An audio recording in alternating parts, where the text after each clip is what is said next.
Berkeley, California, home of one of the world's greatest universities. We're here this week to meet with 27,000 college men and women. Some 600 of our staff and students are gathered here from all over the nation, from Mexico and Canada, to talk to these young men and women about the claims of Jesus Christ. Going to school for me is to, of course, first to get an education. The second thing is to find myself as a person, relate myself to my society. College students today, certainly on the Berkeley campus, are painfully aware and sensitive to other people's needs. I think the best thing you can say, about the most accurate thing you can say about people around here, is that they really don't have any views, and this is probably what's called radicalism. I don't know what I want to do. I don't even have a major yet. And I'm coming here and studying stuff and learning to decide what do I want to do with my life while I'm here, you know? And I'm still looking around. That's all there is. I mean, I'm thinking about different things, but this place, with all the variety it's got, is probably the best place in the country to come and look around.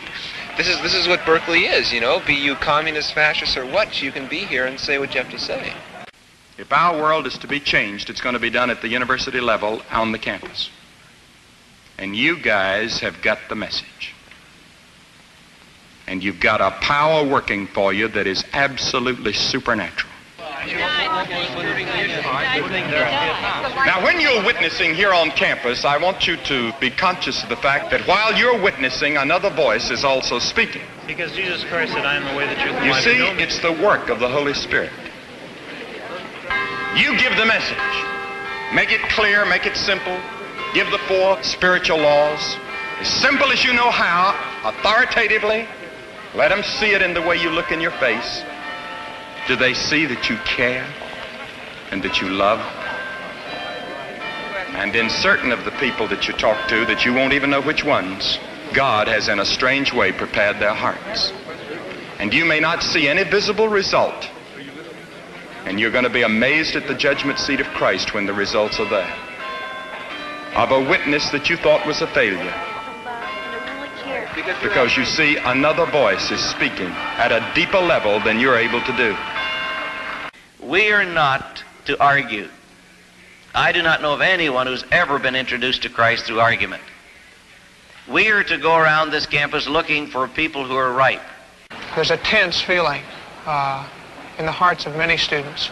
Very little complacency, or much less than there was several years ago. And the tenseness, I think, gives way to these kinds of actions. We see from this campus go more volunteers for Peace Corps and other organizations in this direction, men and women who are willing to dedicate their lives to many causes. I remember the deep longing I felt in my heart when I was here 2 years ago as student body president, and I was in the middle of a situation where I really felt a need to do something about the situation, and yet every way I turned, I couldn't find the answer. Charlie Powell, as student body president the first year that we were here, made a commitment to Jesus Christ, which in turn led him on to our staff.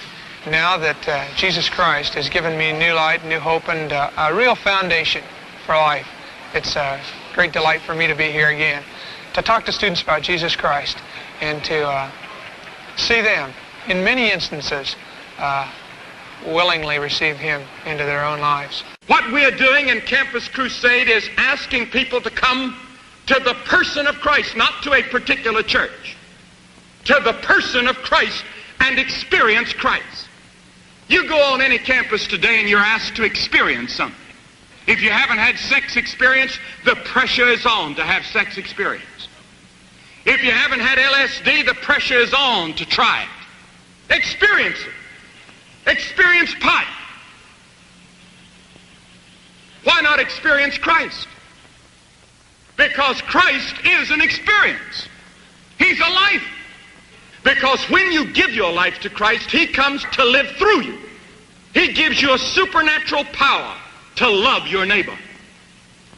He gives you a joy and a peace and a security and an assurance and a happiness and a sense of belonging and fulfillment that you normally don't have.